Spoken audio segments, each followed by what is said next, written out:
Chapter 19. It's Sunday morning and I'm still seething at myself. How could I be so lame? On Friday, I was so shocked that somehow I let Natalie take charge of the situation. I didn't confront her. I didn't make any of my points. They were all buzzing around my head like trapped flies. I know now all the things I should have said to her. I should have said, "You can't just come back and act like nothing's happened." And how about an apology for leaving us in the lurch? And don't you dare take credit for finding Claire Fortescue. That was all down to me. And maybe even, "So you were fired from your last job, huh? When were you planning to tell me that?" But I didn't say any of those things. I just gasped and said feebly, "Natalie, wow, how come you're, what?" And she launched into a long story about how the guy in Goa turned out to be a two-timing asshole, and there's only so much downtime you can have before you go crazy.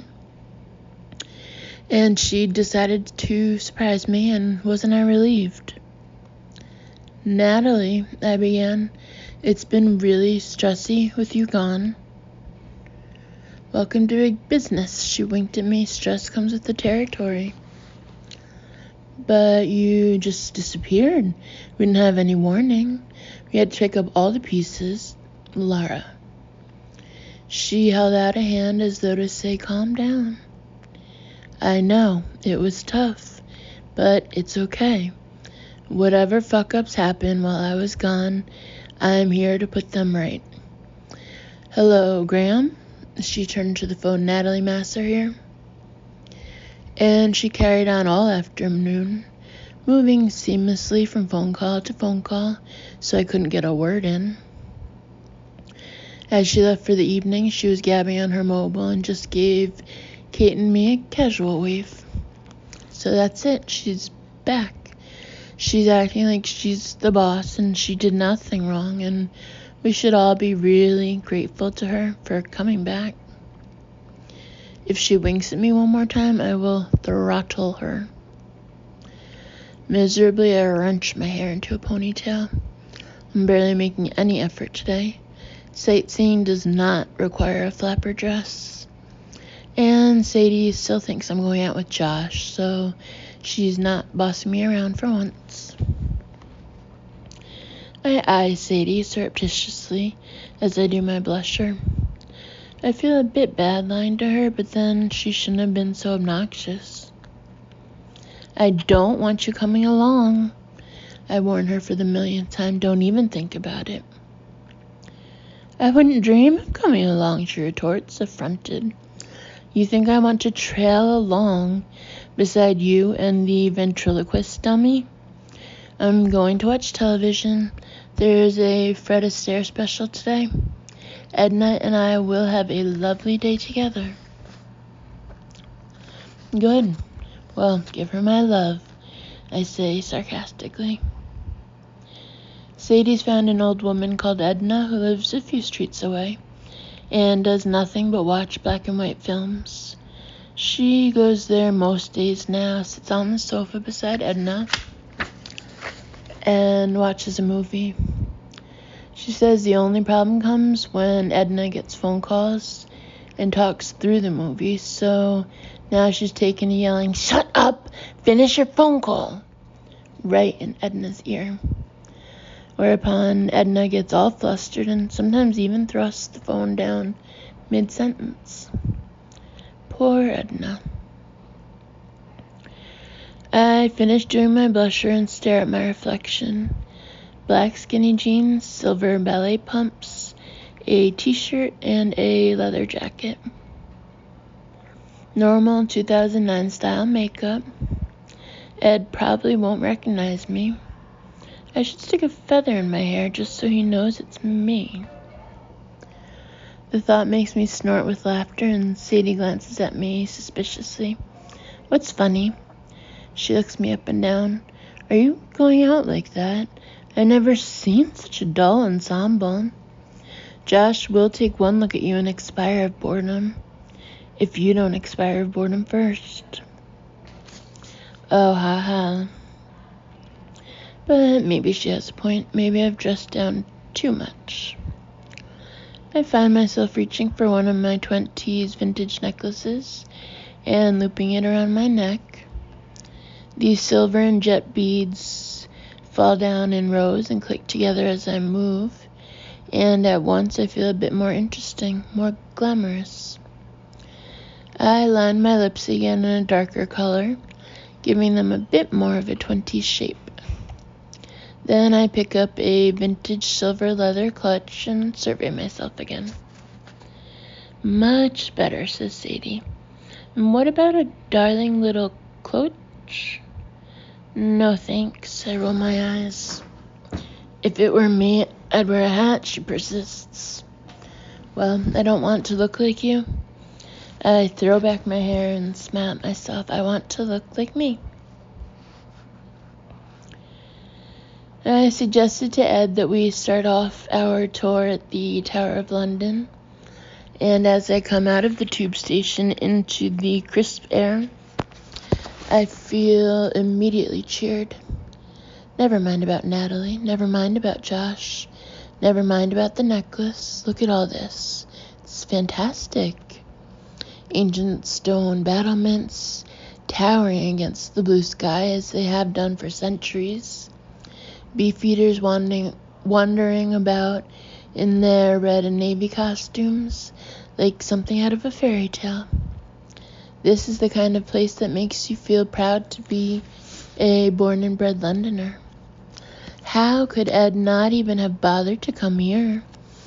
It's like one of the wonders of the world. Come to think of it, I'm not sure I've ever actually visited the Tower of London myself. I mean, gone in or anything. But that's different. I live here. I don't have to. Lara, over here. Ed's already in the queue for tickets. He's wearing jeans and a gray t-shirt. He hasn't shaved either, which is interesting.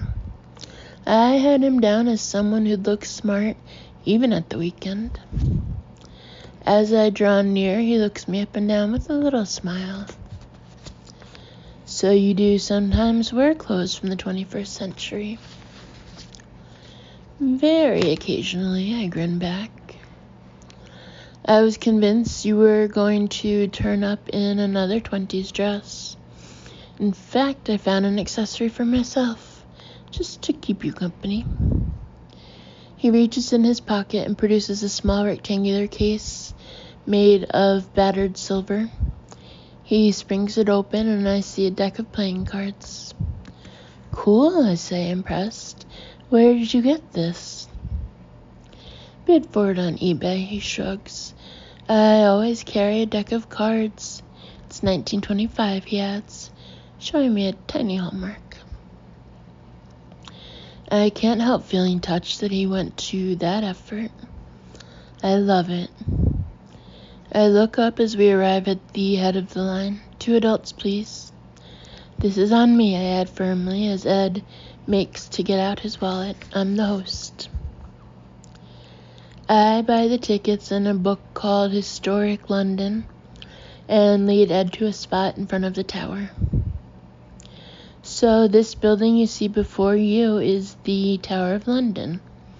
I begin in a knowledgeable tour leader tone. One of our most important and ancient monuments.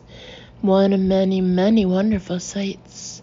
It's criminal to come to London and not find out more about our amazing heritage. I look at Ed severely. It's really narrow-minded. Plus, you don't have anything like it in America. You're right. He looks suitably chastened as he surveys the tower. This is spectacular. Isn't it great? I say proudly. There are some times when being English is really the best, and big historic castle time is one of them. When was it built? Asks Ed. I look around for Andy's sign. There isn't one. Damn. There should be a sign. I can't exactly look it up in the guidebook, not with him watching me expectantly. It was in the... I turned casually away and mumbled something indistinct. 10th century. Which century? It dates from... I clear my throat. Tudor, Stuart times. Do you mean Norman? Suggests Ed politely. Oh, yes, that's what I meant. I dart him a suspicious look. How did he know that? Has he been boning up? So we go in this way. I lead Ed confidently toward a likely-looking rampart, but he pulls me back. Actually, I think the entrance is this way, by the river. For gosh sakes, he's obviously one of these men who have to take control. He probably never asks for directions either. Listen, Ed, I say kindly. You're American. You've never been here before.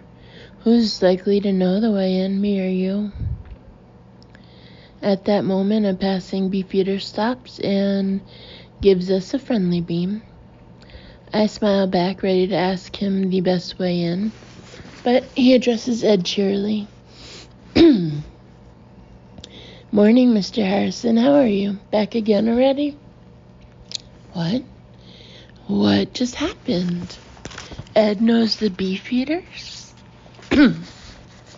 How does Ed know the beefeaters?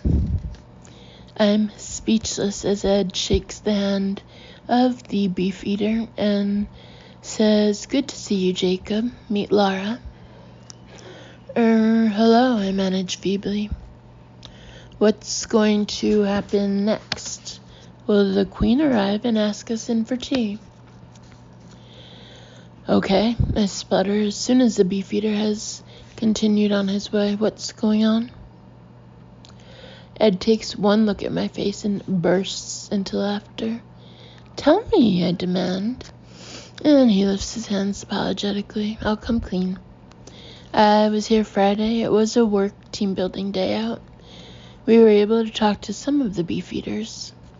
It was fascinating. He pauses, then adds, his mouth twitching. That's how I know the tower was begun in 1078 by William the Conqueror, and the entrance is this way. You could have told me. I glare at him. I'm sorry. You seemed so into the idea, and I thought it would be cool to go around with you. But we can go someplace else.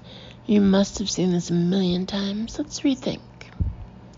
He takes the historic London guidebook and starts consulting the index. I'm flipping the tickets back and forth in my hands, watching a group of school kids take pictures of one another, feeling torn. Obviously, he's right. He saw the tower on Friday, so why on earth would we go around it again? On the other hand, we've bought the tickets now, and it looks amazing, and I want to see it. We could head straight down to St. Paul's. Ed is peering at the tube map. It shouldn't take too long. I want to see the crown jewels, I say in a small voice. What? He raises his head. I want to see the crown jewels now we're here. You mean you've never seen them? Ed stares incredulously at me. You've never seen the crown jewels?